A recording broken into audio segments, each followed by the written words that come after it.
Yo, what's up, you guys? Welcome back to another video. Today, we are going to talk about how South Africans, especially poor and middle class South Africans, survives in this country and how it impacts us so negatively as well.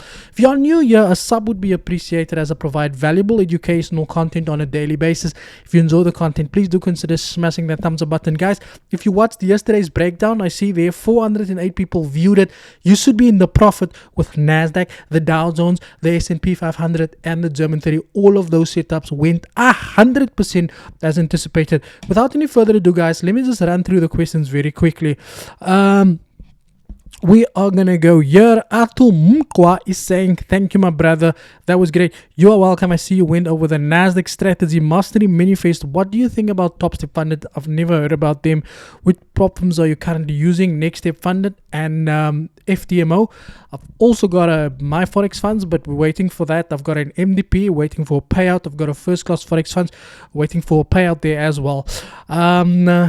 Donkey Jack, any advice on someone looking for a job in financial sector, has a bachelor's degree, has been looking for a job for the past 3 years with no luck? I know a bit off, but I was hoping you can give me some advice. And once you said you worked in the financial industry before, best thing I can tell you is you have to start at the bottom, like work your way up. If not, you're going to have to look for a job specifically in the role that you want to play. I was right at the bottom, my friend. I was selling cell phone insurance to people over the phone when I started. Maya Scambele is saying, thanks for this beautiful video and you are welcome. Once again, I really appreciate your clear and simple analysis. Jason Ngata is saying, I lost so much money in the stock market. Okay. But are now making, if you're making 150k, my friend, what you doing here? Any case, guys, let's go over some of these things that I want to speak about very quickly, right? In South Africa, the cost of living is increasing to crazy prices, and if you think that's the only problem we have, then we have to still deal with load shedding, and then on top of that we have to deal with high fuel prices, and then on top of that we have to deal with low wage increases. But then we also have some of our leaders, right? Our leaders that we put into those positions. These people, they are earning millions and millions and millions and millions and millions and millions and millions of rands. What I wanted to do was I wanted to take you guys over some of the information that I discovered. I want you to see how bad it's been, how bad it is for the middle class and the lower class in this country, to a point where we can't even keep our heads above water. Again, I'll always do things according to experience. So I'm speaking about my own personal experience, things that I've experienced myself, and I share that information with you guys so that you can see how things are going for people out there, that most of you can probably relate to this as well. Now, we're going to start with the cost of living. The cost of living is crazy. Inflation has skyrocketed. It says here in August, the price to fill up a basket of food cost 5,124 rand.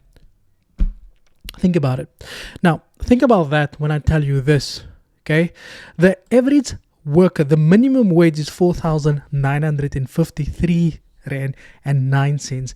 How do you fill up your basket with food if your salary, when the minimum wage that you earn is less than what you get paid? Now, don't forget, you still have to pay your rent, you still have to pay your bond. Now, if you earn 15,000 less, you have a problem as well. Why? Because if you have to pay 5,000 to fill up your basket and you pay 7,000 for your rent, then you are left with 3,000 rand balance. Well, don't forget, they get a tax on that as well. But in any case, so the problem that we are sitting with over here, that we are faced with, is we are in a crisis, right? And a lot of people, are struggling to make ends meet. And then you get people who comes on Instagram and say, do you want your money to be flipped over? I can show you how to do it. Deposit 20 rand, use money, you see. And they prey on the poor people when things are looking like the way that they do. Now, I want to open your eyes so that you can see exactly how things are going. Firstly, keep in mind that in order to fill up your basket in August into September, we're probably going to have to see what happens now. It costs an average South African 5,124 rand also. Now, if you think that's the only problem that you have, imagine taking that food after you've taken your little bit of salary and you put it in the fridge and then Eskom comes and they decide to put your power off for another 4 hours. More load shedding hurdles on the horizon for businesses in South Africa. So if you're a business owner, you're going to suffer. If you are a consumer, you're going to suffer, because there's a high possibility that the food in your fridge could potentially go bad. But if you think that's bad, if you think that's enough, because there's many ways that we are being side smacked by this, by the situation in South Africa. Imagine taking what's left of your salary and then deciding to go to work, and you get to the garage and they tell you, my friend, guess what? That 20 Rand that you paid per litre for petrol is not what it used to be. Guess what? You now have to pay 24 Rand 54 cents per litre of petrol. Now, you earn 4,953 as a basic salary. You need to put food on your table, you have to pay your rent, and you need to get to work as well. How do you do that? Let me ask you this question. You earn 15,000 Rand as a salary. You pay 7,000, 6,000 Rand for rent. Your car, probably another 3,000. That's 9,000. You're left with 6,000. But you're not really left with 6,000. Let's assume you spend 4,000 on food. But if you think that's the end of it, let me tell you this. You get paid, you get tax on your salary. Your already taxed salary takes you to the store where you need to fill up where you'll pay 5,124 Rand for food to fill up your basket of goods and services. And you pay tax again on that food. You pay tax when you go put up some fuel in your car. You pay tax when you go buy electricity just to get load shedding. So you pay tax on all of this. So you get tax and you pay tax on everything that you do as well. And this is for my fellow South Africans that are surviving to make it. And then you have people that's manipulating, that's taking you see this as an opportunity to take money from people. Now, we also have load shedding that we need to deal with. We have high petrol prices that we need to deal with. The wage threshold in South Africa, the minimum wage in South Africa is 4,953 Rand. That's if you work 45 hours. If you work 38 hours, you can look to get paid 4,182 Rand. Now, I got paid 4,750 when I was a consultant at a short-term insurance company. But I was living with my mother, so it's okay. Think about it this way. If you someone who got married, right? And you have got 2 kids, okay? And you need to first pay your rent, because that's also the first thing that MFC goes king, debit order 6,000, 7,000. But your wife doesn't work, right? So you have to pay your MFC twice, because you probably bought you a Golf 7. So you have the 2 debit orders going off. You got maybe 1 child or 2 kids, and you've got all of these things that you need to pay. Apart from that, you're going to have to pay 5,124, maybe more. It is more to fill up your baskets of goods and services. You have to put it in a fridge where the power could potentially go off for 4 hours and make the food bad again. And then you decide to go to work the next day and you pay 24 Rand and 54 cents per litre for petrol just to leave your suburb and then get pulled over right where there's load shedding at that traffic lights. Then they wait for you right then. They say, your tire is flat, your car's light's doing this, we're going to give you a fine for 400 to 500 Rand. So how do you survive in this country? But if you think that's weird, I'm going to show you something very sad. The deputy, the deputy president, right?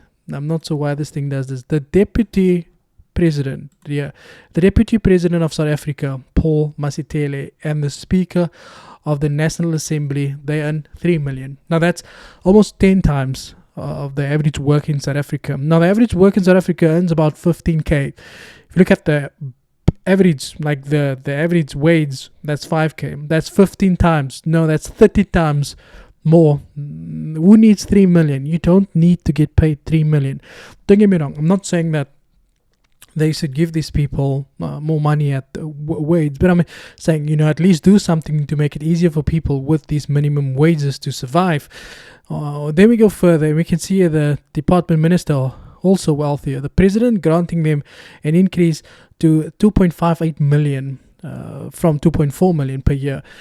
Why do you need 2.5 million? Please tell me. Would you be able to survive on 4,000? 4,000. Now, a lot of you might say years, but they worked for it. No, These people that are earning these high wages were put in power by the people that are earning these small wages. And you can go and say, oh, but they need to go learn and they need to go do. These are people that has got a matric. And some of these people got the diplomas and the degrees. It's working in a call center. You can't even get a job in the line of field that you want to work. Because if you don't know anybody there, then you're not going to get anywhere. So there's no point in saying that, yeah, but they're supposed to do this. It doesn't matter. It doesn't really matter. What matters is that we have to deal with high food prices. We have to deal with load shedding. We have to deal with high fuel prices.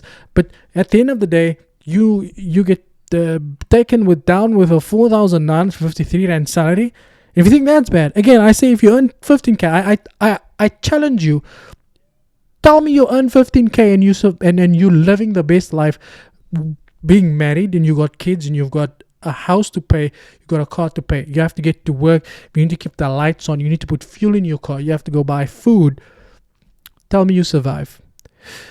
Now sometimes we look at these things and we think, oh, it's probably not a good thing. It's not a good thing.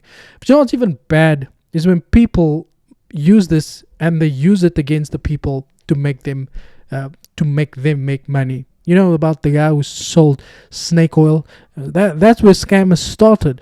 So scammers, they look at this information and they go, what, people in South Africa is gullible. They want more money because they are struggling. And that's why you can deposit 29 in a broker to start trading. Because nobody's got 100, 200 rand if you are drowning in all of these problems. So they tell you you can put down a 20 rand. I can tell you now you're going to get nowhere with your 20 rand. But 100, 200, 300, 420 rands that they're going to get, it's going to make them enough money. Guys, let me know your thoughts down in the comment section below. This is not a politician or anything like that. It's just for you guys to see, because I know people, including myself, that is affected by these things. That is it from my side, guys. Thank you for your time. And as always, cheers for years.